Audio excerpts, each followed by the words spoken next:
that standpoint, I think you're going to probably see our top seeds choose to go first, which is going to I think they like that. It leaves a little pressure on them, and they feel like I've got to go do my thing and go ski and make the other person chase. But, we'll have to see how that unfolds. Yeah, it's interesting, that I like that added element of if you go first, the second skier has to beat you.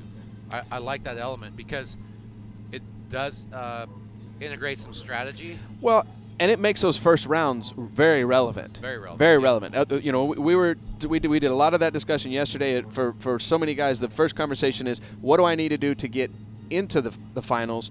But then if I'm in, or if I feel I had that good first round, what do I need to do to get into that, say, top 4 or top 2 to where I'm controlling my destiny as long through this head-to-head as I can? Yeah. And, we saw Regina and Whitney, for instance, in the women's event, they were skiing very aggressively to hold that last spot, and had, Whitney, I think, was in a situation where she was going to have to go over and get maybe a piece of 3 to move ahead. And she was, she dove at that 2-ball, and we had quite a yard sale coming out of that. So, these girls are laying it on the line, dude. Absolutely. It's crazy to see. That's a qualifying round. She didn't necessarily need to, and she lays it out. Okay, so here we go. Bailey Austin goes All right, first. so off the bat, I was wrong. Here we got a little strategy in the game. We've got Bailey Austin coming out first, which means Regina Jaquist either wanted to go second or felt like she had a little bit of an advantage with the red boat, and she is going to come out second.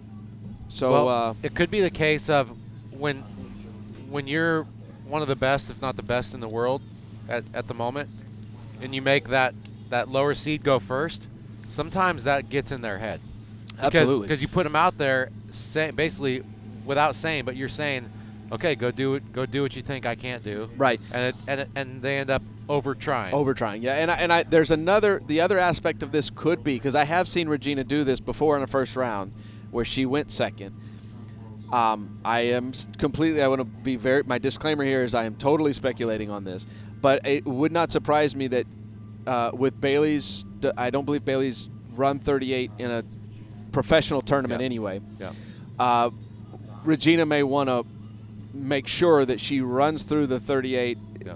If she only needs 3 or 4, she'll go ahead and run 38, no problem. But she'll know then, okay, I've got this, so that she can come back in at 39 without pressure, and without just completely focused on, hey, this is what I'm going to do at my gate. And if I go down at 1, it's no big deal. Which, Yeah, so I think that there's a good chance that might be what's happening here. Okay, so Regina Jaquist, 28 off. 28 off. I see the 32 hanging out the backside there, so this is going to be 28 off. I believe in the next round the women will have to start at 32 off. And obviously Regina, the consummate professional here, and handles it no problem. But I have often wondered, I don't think Regina ever practices 28. I think at home in practice, typically in a record tournament, in a pro tournament, she always starts at 32. Yep. And I've always wondered, is there any little bit of butterfly or nerves in her that would you make the kind of mistake where you maybe miss your gates on your opening pass because you're not used to the added line? Is not as hard as you would think, especially if you start at 32 all the time. Right. Which, now if you care, or if you're worried in training, sometimes maybe you do go back to 20. But I personally never would do that. And there was 1 or 2 occasions where I needed to start at 28 off, whether it was wind related or otherwise, and you're nervous and you're tentative because it's a different view. When you turn in for the gate, you don't know where the gate's going to end up by the time you get to the wake. So you're right. It's a little different, but again, they're pros. They do this for for a living, and that's what they're. And I think again, what's made Regina so amazing, honestly amazing, since she came out and really blossomed. Really, in 2009 was the first time she started running 39, but it was after that, it was maybe 2011 where she really started to dominate. And I think what made her so amazing is just how consistent she's been. As we see Bailey Austin on course here, a little slow out of 1, but had a very nice 2. We saw that yesterday. She was having a little trouble on her offside turn right there on that 1 through 5 side. Getting the finish of the turn completed before she was stepping on the tail of the ski and it was kind of shooting out towards the boat and getting a little slack, and there's a hesitation there and a loss of angle. But the tough part for Bailey is she's 135, 140 pounds maybe, and she's riding a 67-inch ski. Oh, really? Because that was the first size we developed when we developed the VTX, which just came out. Okay. And she hasn't wanted to change since we've come out with the 66. So she's riding a ski that's potentially an inch or two longer than she normally would. Again, she's making it look good. She's skied well this year so far on it. I don't want to make an excuse, but from having been on too big of skis sometimes, I know that is, if anything's going to happen, it's going to be you defaulting to the back when the going gets tough and the speed gets too high. And it's going to be on that offside, exactly, where the radius of the turn tends to be a little bit longer. Yeah. So, okay, Regina Jaquist on the water. This is going to be 32 off. She comes into the course. This is actually the south end of the lake.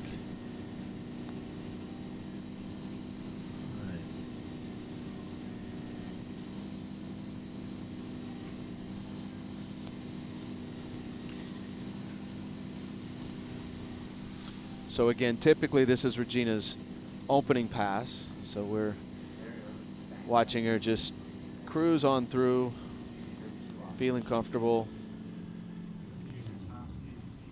Made it look pretty easy. Made it look easy. So it looks like, if I saw that correctly, I think we have Will Bush in the blue boat, Greg Vidal in the red boat. So Regina skiing behind Greg right now, Bailey behind Will. And again, second skier must beat the first skier. I cannot emphasize that enough as we see the replay here of Regina just cruising through. Does such a good job of moving with her hips, keeping them up through the finishes of the turn. Yep. We had the conversation, yesterday as I just spoke, really kind of came on and started dominating performances, at least in a kind of that 2011 time frame. And it's been, prior to that was, I think, the last time I ever saw her break at the waist on a 135 side. It would have been, so 2010 or earlier in her career. And that's, she figured something out there. Yeah. And it's not about keeping your hips up by pulling your chest back. No. That's just going to the tail of the ski. She has managed to learn to that move and position, rotate those hips. Get that on command. Stacked. Yeah. Okay, so here we go. Bailey Austin, 35 off. Second round yesterday, had a little trouble. Yeah, so we're looking for a better start, which she has. Little slow at 2. Good 3-ball, though. She's still in this very well. That was quite a bit better than yesterday, I'd say. It was. Struggling a little bit. And, sometimes that pass before the pass, you get conservative, and again, if I can kind of speak from my own experience, I know that, like, with Karen, I'll see her get almost conservative with 38, but then when she goes to 39, she lets the horses run, kind of thing, because you have to, you got to be all in. So Which it's a little can more bite you in the tail sometimes, right? Because you never get to that pass where you can let the horses run, right? Because you're tentative on the pass, right? before. And I feel like we keep seeing that with Bailey, as we see at the far end too. Bailey climbing out of the water. It is it's warm today. It's warm, but every skier has made the comment about the fact that the water is cool, and they sit in it long enough down there, they get chilled. So that's going to be probably some strategy for our athletes that progress through the rounds. We're gonna see them laying out probably down there on the dock, trying to soak up some sun and dry out their gear. We've had a very hot summer here in Northern California. We've had some fires recently, lots of smoke, and it's been 100 degrees almost all summer. But in the last 2 weeks, it's been getting down to high 50s, low 60s at night. Yeah. And so the water temp has dropped significantly just in the last 2 weeks. And I think it's going to affect skiers in this head-to-head round. Yeah. Okay, so here we are. Regina Jaquist, 35 off. Bailey Austin has gone first, completed the pass, so Regina needs all 6. Looking very comfortable and solid, very early. She's a very aggressive skier. You never, as we talk about where with Bailey we saw maybe a little bit of defensiveness. I can't ever recall a time where I saw Regina ski defensively. She is always attacking. Yeah. And I think if there's a site or an event or a round where I have seen her maybe a bit tentative, it was pretty short-lived because the next buoy or the next cut, she got aggressive. Yeah. You know, like she doesn't get caught off guard too often. She's No. skiing very offensively, which honestly, like in training, we don't go out and ski guarded. You know, we go out and we work towards that place where we're pushing ourselves to our maximum potential. In tournaments, sometimes skiers forget how they got to that maximum potential, and they start to back off and they start to ski tentative. So it's this weird thing where well, and as you know, though, just so quickly in training, if you are skiing aggressively and a problem reveals itself or it shows up, you know, hey, I'm struggling with my onside or I'm struggling with my offside, then you will very quickly go into an event with that in your mind, and you try to protect it, and it gets you. Okay, here we go, ladies and gentlemen. Bailey Austin, 38 off. This is where we need Bailey to really get after it. We're looking for a really good start here at 1.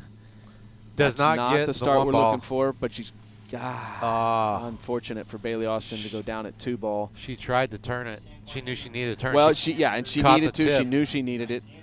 And the 1 ball, unfortunately, just put her in a hole.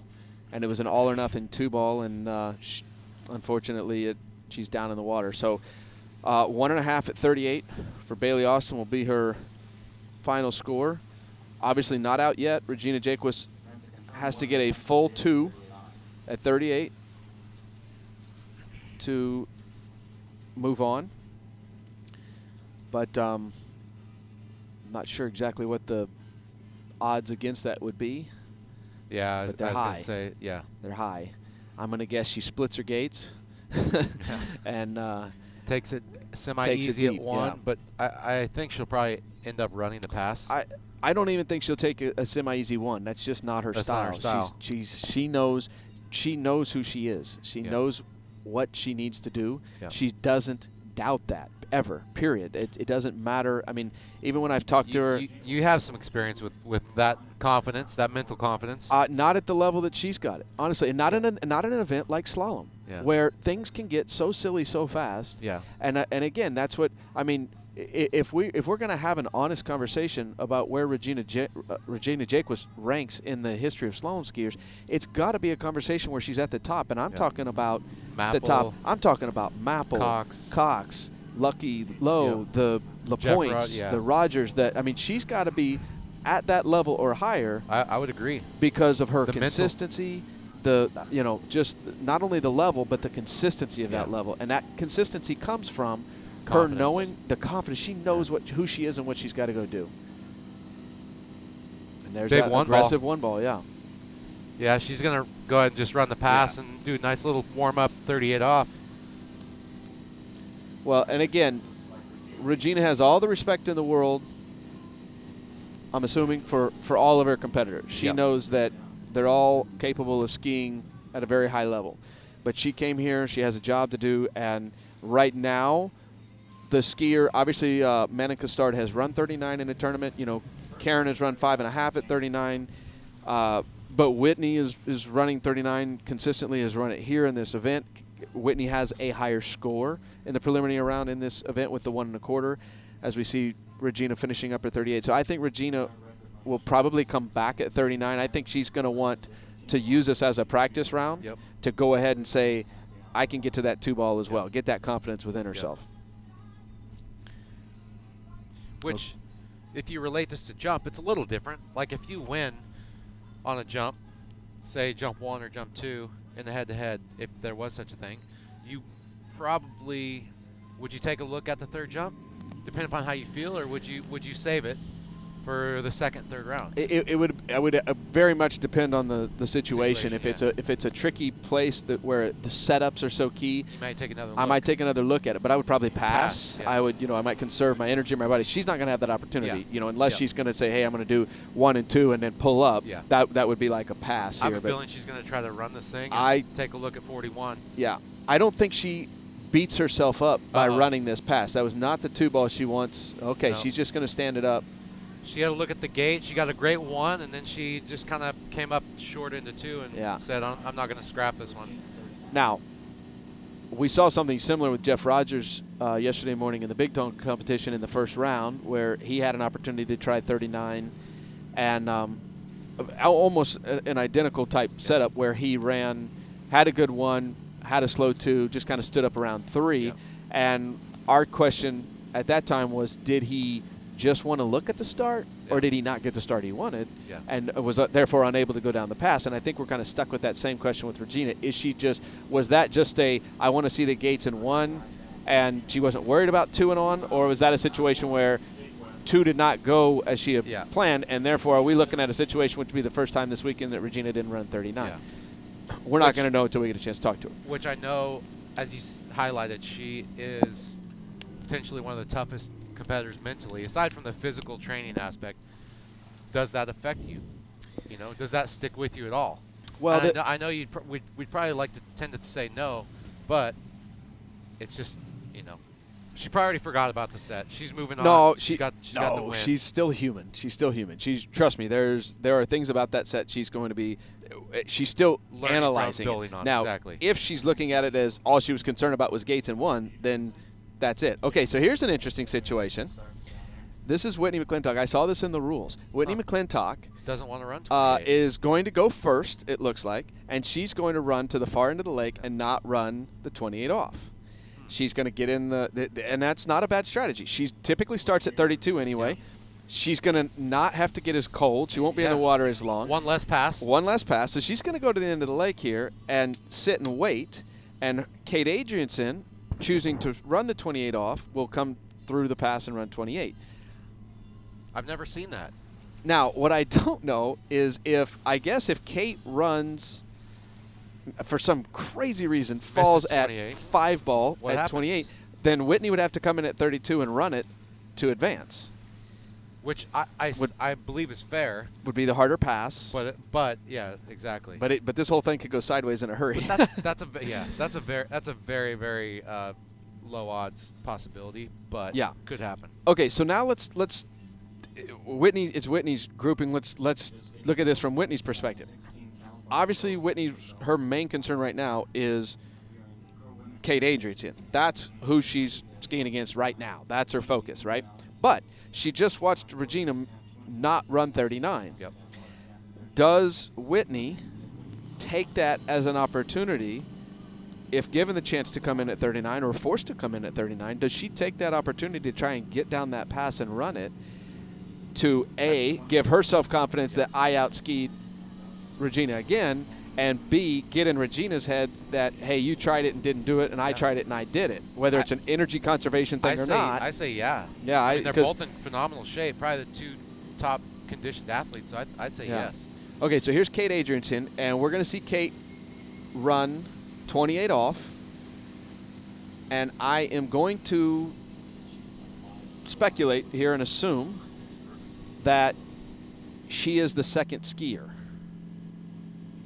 Yeah. I think we'll see Whitney now hop in the water, and she will end up being the first skier, but it could be a situation where we have to wait and see on that. I'm not exactly sure. Speaking of the last matchup, I just got word that Regina let Bailey pick both when she wanted to go and what boat, because they're good friends. Well, there you go. So that's pretty cool. Very nice of Regina.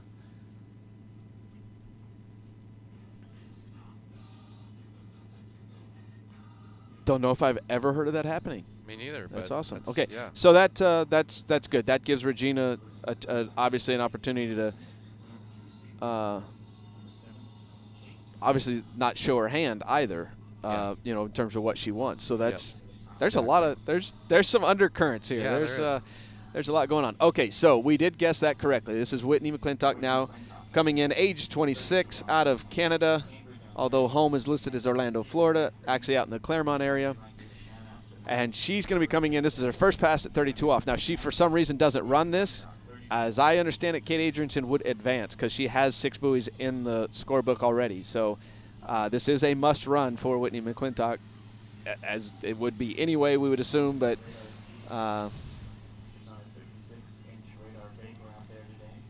looking smooth, looking early. Very nice. good. Okay, so We have a head-to-head. We're now, on. We're on. game We got on. a game. We now have a head-to-head, and Kate Agenson must outski Whitney McClintock by at least a quarter of a buoy to advance. Yep.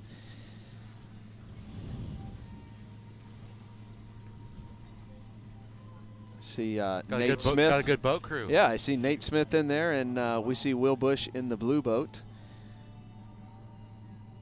I think Nate's been in almost every boat crew I've seen in about the last month and a half.